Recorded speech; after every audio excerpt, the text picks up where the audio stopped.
Hello everyone, I'm Preeti Rathi Gupta from Lxme. Today I wanted to talk to you about the 4 pillars of financial planning, or the 4 steps that you should take to achieve personal financial success. When it comes to the matters of money, the adage, what is good for the goose is also good for the gander, is surely not true for us. Men and women undergo different life experiences, differ in their knowledge and attitude towards risk, and as financial planning is a very personal exercise, there is a need to look at the course of action for women differently. Now you would ask as a woman, Preeti, how do I start planning my personal finance? Where do I start? Well, I know this can be a very overwhelming exercise, but let us make it very simple for you. Why don't you just start with these simple 4 pillars? What are these 4 pillars? The 4 pillars of financial planning. The first pillar is to build an emergency fund. Emergency funds, as the name suggests, is putting aside money for a rainy day.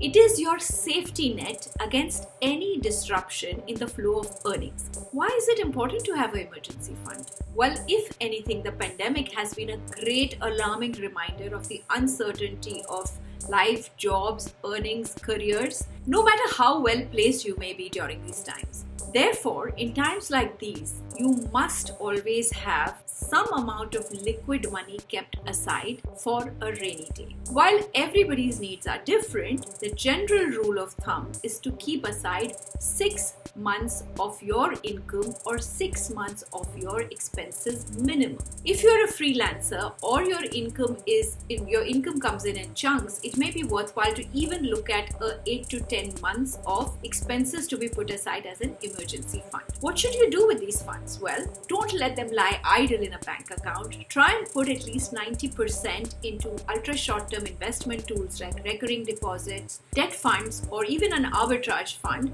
in order to get a slightly higher return because these funds could be kept for a very, very long period of time, and if you're lucky, they may never be used, right?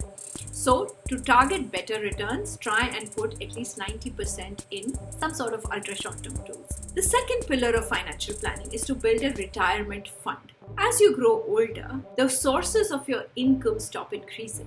You are either living off interest or pension, not a monthly salary. So retirement must be your constant goal the day you start earning your money. You can invest this in different instruments like PPF, fixed deposit, and equity investments to build your retirement fund. Remember, you are building this not because you stop earning, but because you never stop earning. While investing in PPFs and FDs is the more traditional approach, you might look at investing in equities through equity mutual funds or direct equity to give you a better return. Remember, in the long term, one of your goals also has to be beating inflation, right? So your money should grow more than the rate of inflation. You can choose to invest in equity funds, mutual funds, either lump sum at one go or put it in as an SIP as you go along. Try and start building your retirement fund the day you start earning your money, even if it is small amounts of money that you keep aside, right? The third and most important pillar of financial planning is having adequate health insurance and life insurance. A lot of us think that insurance is an investment. Well, it isn't. Insurance is not equal to investment. It is a cost that you incur to save yourself from the risk of losing out on your savings during an emergency.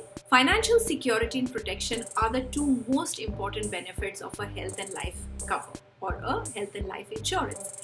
And that's why both of them form a very, very vital part of your financial plan. Health insurance safeguards you from the unexpected high medical cost in the unforeseen event of hospitalization.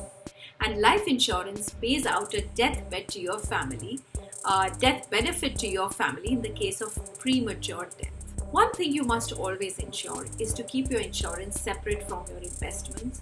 Avoid getting insurance products that include an investment component to it. We do not recommend investing in plans that combine both investment and insurance. Try and go in for a basic vanilla insurance policy, whether it is health or life insurance or term insurance, and and add the relevant riders to your basic plan. This will help you keep your insurance cost minimum and allow you to build in adequate risk covers that may be more personalized to you. So now we come to the fourth pillar, or the final pillar of financial planning. Any ideas what that could be? You've got it. It is wealth creation.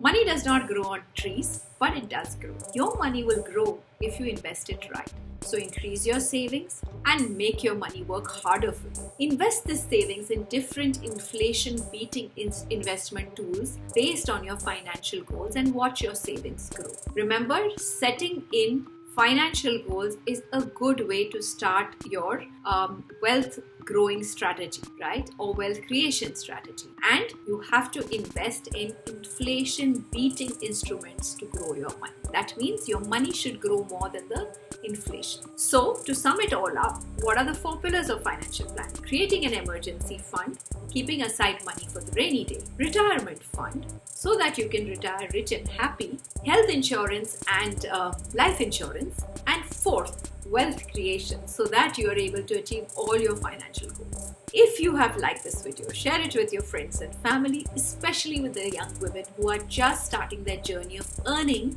so that they can start their journey of investing side by side. And if you're looking out for more such financial information, do subscribe to the Lxme channel.